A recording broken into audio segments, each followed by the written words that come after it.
Baie dankie. Hier is hom nou, ek dink 'n paar kindertjies bygekom. Ek soek gou die kindertjies hier by my asseblief.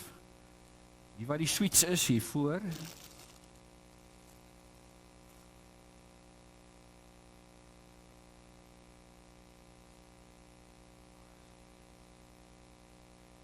Okay. Kindertjies. Kyk, die kindertjies lyk vir my bietjie. Kyk gou die prentjies daarbo. Vertel julle gou vir my, wat gaan daar aan? Wat is daai eerste prentjie daar heel bo links? 'n kind is wat bang. Okay, waarvoor is hy bang, dink julle? Hoe sommer vir die duiwel? Okay. Nog? Dink julle sy is in die lig of in die donker? Ja, dit lyk vir my soos 'n kind wat bang is in die donker, né? Daar's klomp goed in die donker waarvoor mense bietjie kan bang wees, né? Okay, ons gaan nou weer by hulle kom. Okay, nou hierdie ouetjie is hierso regs, wat gaan daar aan? Help hulle mekaar. Lyk dit vir julle of hulle besig is om op 'n gelykpaadjie te loop? Hæ? Nee, dit lyk vir my hulle probeer bergklim, né? En die een met die ander een help, né? Dis bietjie styl, né? Dis bietjie opdraande. Okay. En hieronder, wat het hier gebeur? Het die man geval? Weer op te kom, né? Dis iets vreesliks. Val julle so nou en dan? Ja. Ou mense val ook so nou en dan, né? Dis dan te vreeslik. Okay, so ons het nou 3 goedjies. Ons het nou jong mense is bietjie bang vir die donker. En hierdie middelouderdom mense, hulle sukkel so bietjie met die lewe. Partykeer moet hulle mekaar help, né? En dan ou mense, ai tog. Hulle val ook so nou en dan, né? Ai, dis vreeslik. En dan moet ons hulle ophelp, né? Okay, maar kom ons kyk gou die donker storie, né? Is julle bang vir die donker? Ja, nie so baie nie. Dis 'n uitstekende antwoord, ja. Okay, en as mense nou bietjie bang is vir kyk, mense word nie baie bang vir die donker nie, né? Maar as dit nou so baie donker is, wat maak mense as jy bang is vir die donker? Jy kry 'n flits. Jy's te slim. Jy gaan my storie nou deurmekaar krap. Vir wie roep jy as jy bang is vir die donker? Vir mamma of pappa? En as jy hulle roep omdat dit donker is, dan sê hulle vir jou, man, daar's niks om voor bang te wees, jy slaap. Of kom help hulle jou. Hulle moet eintlik vir 'n mens kom help, né? Ja, dis reg. Hoekom kom help pappas en mammas ons as ons bang is vir die donker? Want hulle is lief vir ons. Kom dink julle. Weet julle, ek julle 'n geheim vertel. Hulle kom help ons omdat toe hulle klein was hulle bang vir die donker. Dink julle pappas en mammas was ooit klein gewees? Dis 'n triekvraag, né? Kinders dink nie pappas en mammas was ooit klein nie, né? Maar hulle was ook een keer klein en hulle was ook bang vir die donker. En dis hoekom hulle vir julle ook graag help as julle bang is vir die donker. Dis reg. Dis dan wonderlik dat ons pappas en mammas het om ons te help as dit donker is, né? Julle kan vir julle 'n sweetie kry. Dankie, julle het nou vir ons mooi gehelp.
Nou? Ek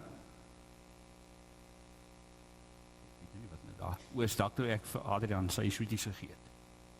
Goed, dit maak nie saak in watter lewensfase ons is nie. Ons almal het ons eie uitdagings. As ons jonk is ons bang vir die donker. Ons wat hier in ons middeljare is, ons beleef dat die lewe nie altyd so maklik is nie. Partykeer is ons dag in ons lewe bietjie styl. En ons ouer mense, wat nou al vir jare lank loop, kom agter ons bene, weet nie meer aldag hoe om te loop nie. En dit gebeur dat ons val en dat ons sukkel. En dan is daar altyd iemand wat help. Maar die belangrikste ding van hierdie iemand wat help, is dat daardie mens moet verstaan wat jou probleem is. Daardie persoon moet omgee en moet deernis hê vir dit waardeur jy gaan. Die mense in die tyd van die brief Hebreërs was tweede geslag Christene wat erge vervolging beleef het. En dan skryf die Hebreërs skrywer vir hulle en hy vertel vir hulle van Jesus Christus en die tipe verlosser en die tipe helper wat hy vir ons is. En dan in Hebreërs 4 fokus hy, 4 en 5, fokus hy op Jesus wat ons groot hoëpriester is. In ons onrustige wêreld sal dit daarom maar lekker wees as ons iemand het wat weer vir ons kan verteenwoordig by God. Weer die ritme tussen ons en God kan herstel. Iemand wat magtig genoeg is om in die hemel te kom, maar ook met sy voete op aarde is om ons te verstaan. Hierdie gedeelte fokus dan ook op hoe Jesus dit vir ons doen. Voor ons dan nou gaan lees die gedeelte Hebreërs 4 vanaf vers 14, kom ons bid net eers saam. Here, baie dankie vir die voorreg van gemeente wees. Dat ons deel kan wees van die geloofsgemeenskap Noorderharts. Here, dat ons vanoggend aan u voete kan kom sit. Here, vir 'n boodskap. Here, vir 'n boodskap van werkswyse hoe u ons help. Here Jesus, dat u ons groot koningpriester is. Wat vir ons intree by God. Here, wat ook vir ons wys wat God se liefde is. Here, hierdie priesterambt wat u so by uitstek goed kan doen. Here, en omdat u ons groot hoëpriester is, kan ons vanoggend ook vir hulle na u toe bring wat Here swaar kry. Here, en ons dink vanoggend Here aan die pyngesin en ook die Engelbreg gesin wat geliefdes aan die dood afgestaan het. Here, ons dink aan elkeen wat siek is. Here, ons dink aan ons ou mense. Ja, Here, ons dink ook op in hierdie Sondag spesifiek aan kinders sonder ouers. Kinders in kinderhuise. Here, en ons dra ook daardie kinders aan u op. Here, wil u ook vir hulle besonder naby wees. Here, ons is ook opgewonde saam met die wat die week verjaar. Ja, Here, ons is ook bly saam met die wat bly is. Here, oor alles wat reg en goed loop in ons lewens. Here, en ons weet dat alle goeie gawes kom uit u hande en daarom loof en prys ons u daarvoor. Here, waar ons nou uit u woord gaan lees. Here, seën ook hierdie gedeeltes aan ons hart en verstand. Here, help ook vir ons om ons lewens te rig volgens u woord. Ons vra dit alles in Jesus naam. Amen. Die opskrif hier daar in hoofstuk 4 is Jesus die groot hoëpriester. Terwyl ons dan 'n groot hoëpriester het, wat deur die hemele gegaan het, Jesus, die Seun van God, laat ons styf vashou aan ons belydenis. Want ons het nie 'n hoëpriester wat nie medelee met ons swakhede kan hê nie, maar een wat soos ons in alle opsigte versoek is, en dit sonder dat hy gesondig het. Laat ons dan met vrymoedigheid die troon van genade nader, sodat ons ontferming en genade kan ontvang om op die regte tyd gehelp te word. Stuk 5 vers 1. Elke hoëpriester wat uit mense geneem word, word immers ook ter wille van mense aangestel vir die offerdiens voor God, sodat hy ter wille van die sondes geskenke en offers kan bring. Hy kan deernis hê met die wat in onkunde dwaal, aangesien hy self ook aan swakheid blootgestel is. Juist daarom moet hy, net soos vir die volk, ook vir homself offers vir sondes bring. Niemand eien die eer vir homself toe nie, maar hy word net soos Aaron deur God geroep. So ook het Christus nie homself vereer om hoëpriester te word nie. Die een wat hom vereer het, was God, wat vir hom gesê het, jy is my seun, vandag het ek jou verwek. So sê hy ook op 'n ander plek, jy is priester vir ewig, volgens die orde van Melchisedek. Christus het tydens sy aardse lewe smeking en pleitbedes met harde krete en trane gebring voor God, wat in staat was om hom uit die dood te red. En hy is verhoor op grond van sy eerbiedige onderwerping aan God. Alhoewel hy die seun was, het hy gehoorsaamheid geleer deur wat hy gelei het. En nadat hy tot volmaaktheid gebring is, het hy vir almal wat aan hom gehoorsaam is, die bron van ewige verlossing geword. Aangesien hy deur God aangewys is as hoëpriester volgens die orde van Melchisedek. Net tot sover.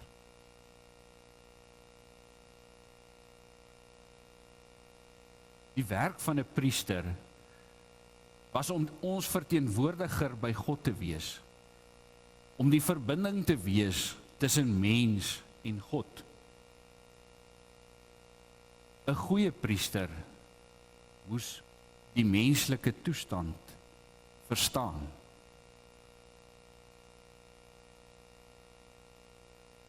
Dis dan waar die Hebreërs skrywer begin.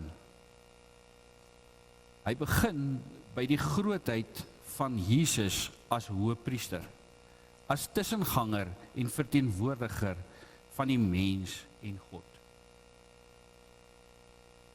Jesus is nie net die hoëpriester nie. Hy's 'n koningpriester volgens die orde van Melchisedek. Nou Melchisedek was 'n koningpriester in die tyd van Abraham, voor Israel nog 'n kultusgodsdiens gehad het met hulle priesters, leviete en hoëpriesters. Dis 'n bietjie 'n anderste manier van priester wees, 'n meer verhewe manier. 'n Groot deel van hierdie gedeelte skryf die Hebreërsbrief dan juis vir ons oor hoe groot Jesus as hoëpriester is. Eintlik baie groter as die hoëpriesters waaraan die mense in die tyd van die Hebreërs gewoond was. 'n Heeltemal ander soort hoëpriester, 'n verhewe hoëpriester, waar die Israëlse hoëpriester in die allerheiligste 'n offer gaan bring het, sê die Hebreërskrywer nee, Jesus gaan tot in die troonkamer van die hemel. Hy noem hom tegelyk Jesus, sy aardse naam, maar ook sy hemelse titel, Seun van God. Dis baie duidelik dat Jesus baie meer spesiaal is as enige aardse hoëpriester. Hy is ook volkome God. Maar dan, terselfdertyd, is Jesus ook volkome mens. En dis interessant dat die Hebreërskrywer eintlik al fokus op hierdie menslikheid van Jesus. Hy praat van Jesus wat versoek is. Hy praat van Jesus wat aangestel is. Hy praat van Jesus wat blootgestel is aan swakheid.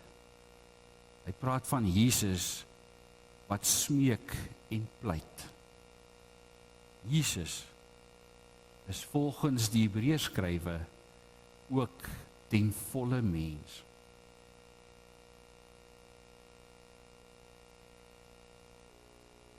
Dis hierdie eienskap van Jesus wat hom so 'n besonderse hoëpriester maak. Jesus, die Seun van God, word mens. En hy word dit ten volle. Dis nie soos iemand wat net so bietjie kom kuier om te kyk hoe die ander helfte leef nie. Wat net kom en deel word van 'n feitesending om te kyk hoe gaan dit met die mense op aarde nie. En Jesus word volkome mens. Dis nogal erg as 'n mens vers 8 en vers 9 mooi lees.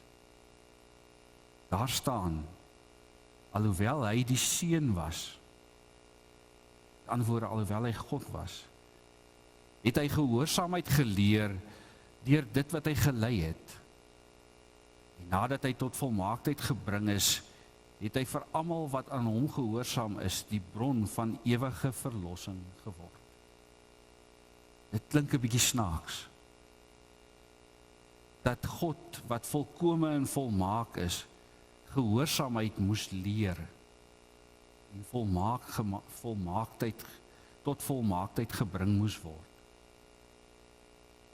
Maar die Hebreërskrywer skryf dit sodat ons absoluut moet besef hoe heeltemal mens was Jesus. Volkome mens. Die mooiste gedeelte, en hy gebruik dit eintlik wanneer hy verwys in vers 7 van die smeking en die pleiting, is wanneer Jesus in die tuin van Getsemane tot God bid as swakke mens, dat God hierdie lydensbeker van hom af sal wegneem.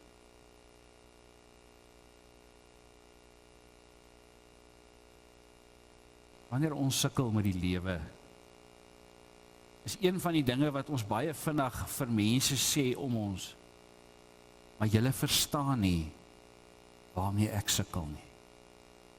Julle verstaan nie my omstandighede nie. Julle verstaan nie my probleem nie. In hierdie gedeelte kom die Hebreërskrywer en hy kom sê vir ons eintlik baie duidelik, maar Jesus verstaan. Christus was ten volle mens. Heeltemal mens. Hy het 100% begrip dat ons bang is vir die donker. Hy het 100% begrip dat die lewe partykeer vir ons te styl is.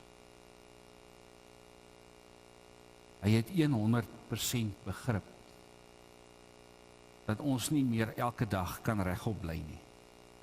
Dat ons maklik ons balans verloor. Dis wat Jesus Christus so uitsonderlike hoëpriester maak, is dat hy absoluut ons omstandighede verstaan.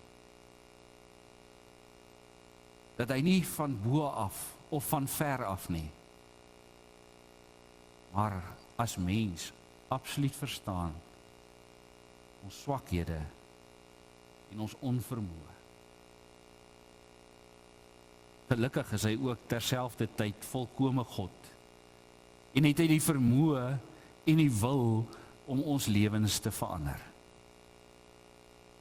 Sy gewilligheid het hy bewys toe hy homself aan die kruis laat spyker het ter wille van ons. Sy vermoë om ons te help het hy bewys toe hy die graf uit opgestaan het.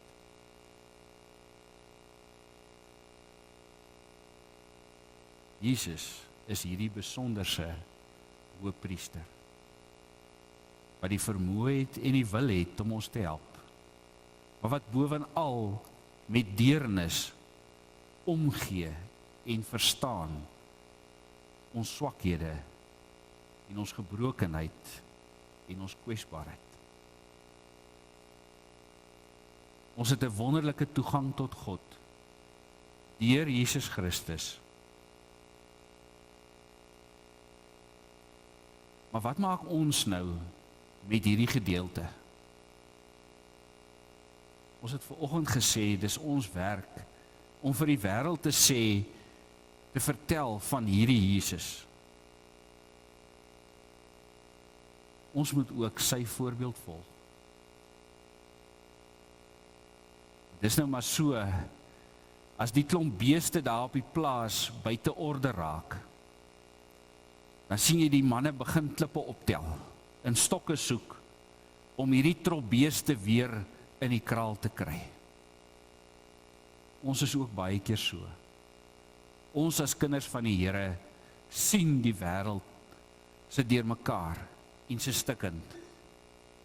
Maar dan wil ons baie keer uit 'n posisie van ek weet beter, want ek is 'n kind van die Here, wil ons baie keer met stokke en klippe die wêreld weer in orde kry. Ek vang myself nogal die laaste tyd baie. Daar was 'n nuusberig hierdie week of in die nuus van 'n oomie in Kroonstad, 'n dokter. En daar's 'n stuk onreg aan daardie storie, want hy en sy vrou is aangeval en daar het niks van gekom nie. Daai saak is nie afgehandel en ondersoek nie. En nou bevind hy homself in 'n beskuldigde bank. En as 'n mens hierdie goed hoor, dan raak jy kwaad en opstandig. En dan is 'n gedeelte soos hierdie nogal moeilik. Want Jesus kom nie met stokke en klippe nie. Hy kom met deernis en liefde na dit wat stikkend en verkeerd in die wêreld is. En met deernis en liefde om verander hy die wêreld. Met opoffering. Dit maak hierdie gedeelte moeilik. Dis wat hierdie gedeelte uitdaging maak vir ons. Is dat ons ook met deernis en met liefde 'n verskil in die wêreld moet gaan maak.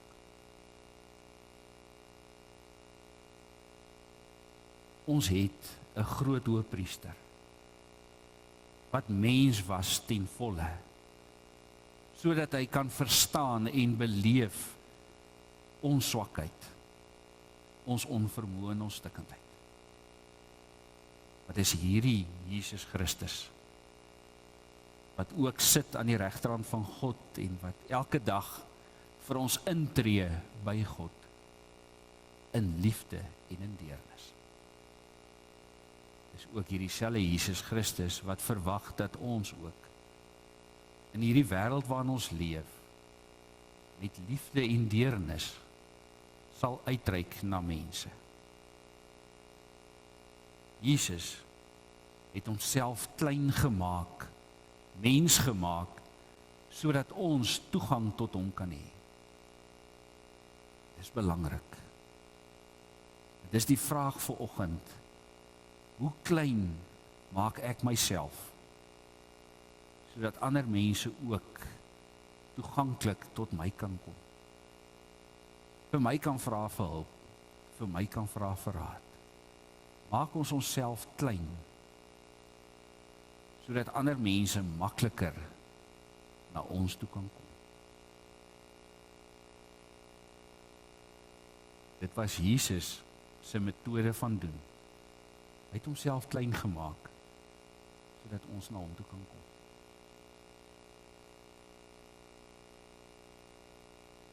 Mag ons dan nou ook altyd onthou die woorde van 1 Petrus 2 vers 9.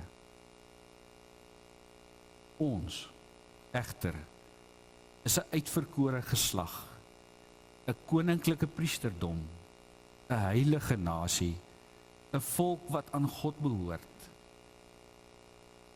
Nie sommer net sodat ons baie grand en oulik kan wees nie, maar sodat ons die deugde van Jesus Christus, sy liefde en sy deernis kan verkondig. Hom wat ons geroep het uit die duisternis na sy wonderbare lig. Amen. Lowe. Mag ons in hierdie week beleef dat God die Vader ons roep tot koning en priesters met deernis. Mag ons in hierdie week ons swakheid beleef, sodat ons deernis kan wees soos Jesus Christus se deernis. En mag die Heilige Gees ons deernis gebruik volgens sy wil.